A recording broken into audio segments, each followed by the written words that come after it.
नमस्कार बच्चों, आज हम पढ़ेंगे 1789 की फ्रांसीसी क्रांति, 1789 की फ्रांसीसी क्रांति।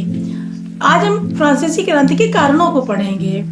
तो हम पहले तो फ्रांसीसी क्रांति के कारणों को निमोनिक टेक्निक यानी कूट भाषा से याद कर लेंगे और फिर उसको एक्सप्लेन कर देंगे। तो इनका मेन कूट है फ्रांसीसी क्रांति के कारण का सम्राट दारा की अमेरिकन आशाताई। सुनने में ये थोड़ा सा फनी लग रहा होगा, लेकिन हाँ, ये इसी में सारे आपके कारण हैं फ्रांसीसी क्रांति के। सम्राट नंबर 1 कारण था सम्राट। तो सम्राट की विलासिता। लुई 16 उस समय सम्राट था जब फ्रांसीसी क्रांति हुई थी। प्रथम क्रांति 1789 ईस्वी की। में 3 क्रांतियां थी मेन, 1789 ईस्वी, 1830 और 1848 ईस्वी। सम्राट की निरंकुशता। लुई 16 जो सम्राट थे जिस समय क्रांति हुई थी, वो सत्ता के दैवी सिद्धांत पर विश्वास करते थे और वो उनके समय में प्रजा खुश नहीं थी।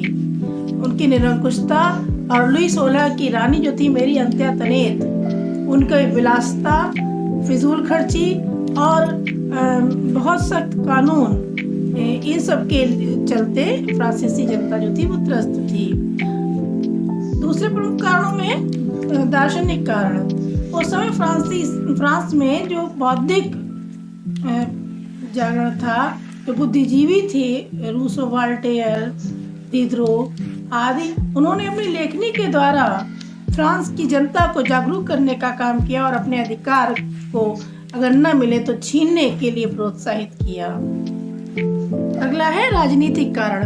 राजनीतिक कारणों में बहुत सी ऐसी कॉम्प्लिकेशन थी फ्रांस में, जो कि फ्रांस की जनता बिल्कुल परेशान थी उनसे, जैसे कि घूसखोरी, सरकारी नौकरियों और अच्छे पदों में। पहली बात तो राजसी जो लोग थे, खानदानी लोग जो थे, या फिर आप कहें फर्स्ट स्टेटस के जो लोग थे, उन्हीं को प्रायोरिटी दी जाती थी, और नहीं तो अन्यथा की स्थिति में रिश्वत लेकर भी उच्च पदों को हासिल किया जा सकता था।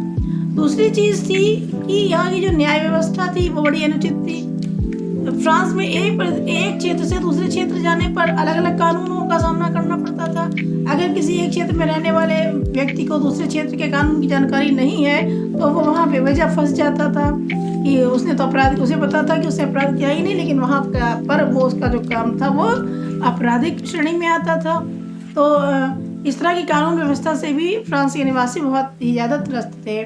तीसरा, कर व्यवस्था जो थी वो केवल सेकंड और थर्ड स्टेटस पे ही ला दी जाती थी। राजा जो बहुत ज़्यादा फिजूल खर्च और बेकार के युद्धों में बहुत ज़्यादा खर्च करके उन्होंने फ्रांस जो था वो कर्जदार हो गया था यूरोप के अन्य देशों का, और इस सब का भुगतान कौन कर रही थी?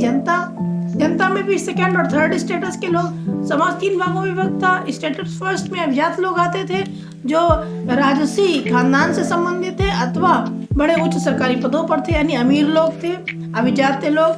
और स्टेटस सेकंड में बुद्धिजीवी लोग थे, मध्यम वर्गीय लोग थे, और स्टेटस थर्ड में मजदूर लोग जो थे वो थे। लेकिन करों का वहन केवल स्टेटस सेकंड और थर्ड करती थी। तो जो अनावश्यक करों का आरोपण था वो भी फ्रांसीसी जनता के लिए बहुत ही ज्यादा कष्टदायक हो रहा था। तीसरी चीज थी कि न्याय व्यवस्था में और भी था कि न्याय जो केवल अमीरों की ही बपौती बन के रह गया था। अमीर न्याय को खरीद सकते थे, बेचारा गरीब जो था वो निर्दोष होकर भी वो फंस जाता था।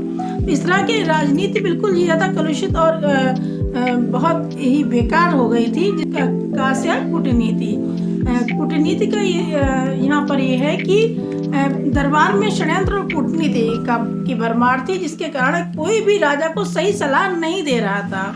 कि जैसे आगे आप जब इसके घटनाओं में देखेंगे कि जनता जो थी जब राजा से मिलना चाहती थी तो फिर उनके दरबारियों ने सलाह दी कि वो उनसे मिलना ठीक नहीं है, जबकि उनसे मिलकर बातचीत करके समस्या का समाधान किया जा सकता था। तो इस तरह से आपसी कूटनीति के कारण भी फ्रांसीसी क्रांति को भड़काने का एक कारण बनी। अगला है आपका अमेरिका की क्रांति जो थी वो भी फ्रांस की क्रांति को भड़काने का एक कारण बनी। अमेरिका का स्वतंत्रता संग्राम आप लोगों ने पढ़ा होगा, तो उसके द्वारा जो था वो फ्रांसीसी जनता को भी प्रोत्साहन मिला कि अगर एक छोटा सा देश अपने आप को स्वतंत्र कर सकता है तो हम क्यों नहीं राजा के खिलाफ बोलकर और अपना अधिकार प्राप्त कर सकते हैं। आज से आर्थिक कारण। आप जानते हैं कि फ्रांस का समाज 3 स्टेटस में बटा था, जिसमें फर्स्ट स्टेटस जो था वो अभिजात वर्ग का था, और सेकंड मध्यम वर्ग, और थर्ड जो था वो निम्न वर्ग का था। तो यहाँ पर करों का वहन केवल सेकंड और थर्ड स्टेटस वहन कर रहा था, भार उनके ऊपर था, जो कि पहले से ही आर्थिक तंगी से गुजर रहे थे, और उनको टैक्स भी एक के बाद एक लगाते चले जा रहे थे लोग। सरकार की तरफ से उनके ऊपर एक के बाद एक टैक्स लगता चला जा रहा था। तो थर्ड स्टेटस में जहाँ 2 वक्त की रोटी कमाना मुश्किल था लोगों को, और वहाँ पर टैक्स पे करना एक असंभव सी बात हो गई थी।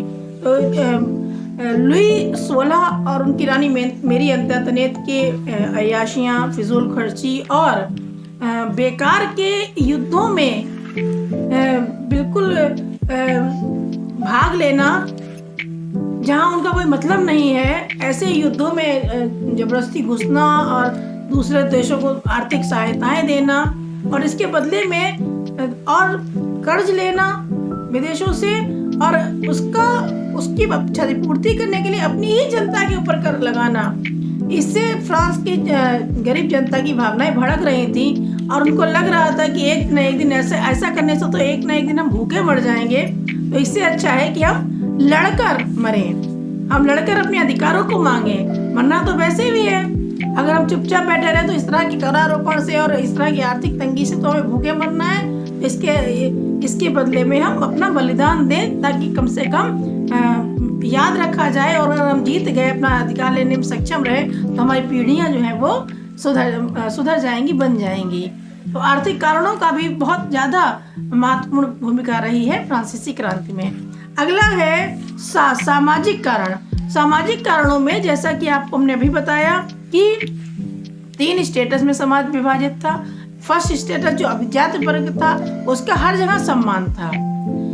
सेकेंड स्टेटस जो कि बुद्धिजीवी वर्ग का था, इसका आर्थिक स्थिति बहुत खराब नहीं थी, जिसमें डॉक्टर, इंजीनियर, पत्रकार, दार्शनिक, लेखक ये सब आते थे, जिनमें बहुत ज़्यादा स्थिति खराब नहीं थी, लेकिन इनका सामाजिक सम्मान स्टेटस फर्स्ट के समान नहीं था। अगर कहीं किसी सिनेमाघर उस समय नहीं, वहाँ पे थिएटर कहे जाएंगे, जहाँ ड्रामा होते थे, लोग सामने सामने बैठ के ड्रामा देखते थे।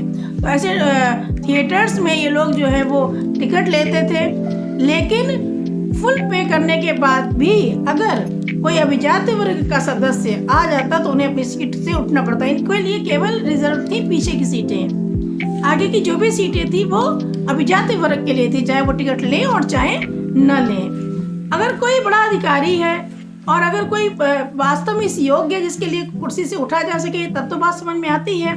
लेकिन अगर कोई किसी अमीर बाप की औलाद है, बिगड़ी हुई औलाद है, और वो आ जाए और उसके समक्ष एक शिक्षक या बुद्धिजीवी वर्ग का कोई भी व्यक्ति उठकर खड़ा होना पड़े, उसकी मजबूरी हो, तो उसे अपना अपमान महसूस होता था। तो निम्न वर्ग का तो फिर सम्मान की कोई बात ही नहीं थी, उन्हें तो 2 वक्त की रोटी ही जुटाना मुश्किल था। तो बुद्धिजीवी वर्ग एक तरह से बिल्कुल चिढ़ गया था इस सामाजिक व्यवस्था से कि हम सब कुछ कर रहे हैं, हम टैक्स पे कर रहे हैं, और हम ही पूरे समाज को तैयार कर रहे हैं, और हमारी ही इज्जत नहीं है। तो उन्होंने अपने लेखों के द्वारा और अपने भाषणों के द्वारा हर तरह से जनता में क्रांति का संदेश फैलाना शुरू किया। इसके बाद है यानी तात्कालिक कारण। तात्कालिक कारणों में फ्रांसीसी जनता जहां तक बर्दाश्त करती रही, उसने बर्दाश्त किया। मगर एक दिन जब मेरी अंतर्तनेत रथ पर बैठकर भ्रमण के लिए जा रही थी, तो फ्रांस की स्त्रियों ने उनका पीछा किया और बहुत दूर तक वो चिल्लाती चली गई, नारा लगाए, मुझे रोटी दो, मुझे रोटी दो। मेरी अंतर्तनेत ने रथ रुकवाकर पीछे मुड़कर कहा कि अगर आपके पास रोटी नहीं है तो आप ब्रेड क्यों नहीं खाते, आप मेवे क्यों नहीं खाते, आप और कोई अच्छी चीज़ क्यों नहीं खाते, रोटी खाना जरूरी है क्या?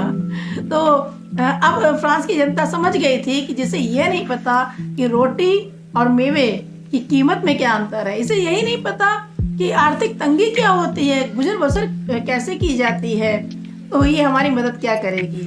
तो अब फ्रांस की जनता बिल्कुल स्पष्ट हो चुकी थी कि बिना क्रांति के उसे कुछ नहीं मिलने वाला, और वो क्रांति के लिए बिल्कुल तैयार हो गई। ई है अगला वर्ड, इंग्लैंड की क्रांति। इंग्लैंड की गौरवपूर्ण क्रांति से भी फ्रांसीसी क्रांति बहुत ज़्यादा, फ्रांस के लोग बहुत ज़्यादा प्रेरित हुए हैं कि हम भी अपने हक के लिए आवाज़ उठाएं तो हमें अपने अधिकार जरूर मिलेगा। तो ये थे आज का टॉपिक, फ्रांस की 1789 की क्रांति, जिसकी निमोनिक टेक्निक थी सम्राट दारा की अमेरिकन आशा ताई।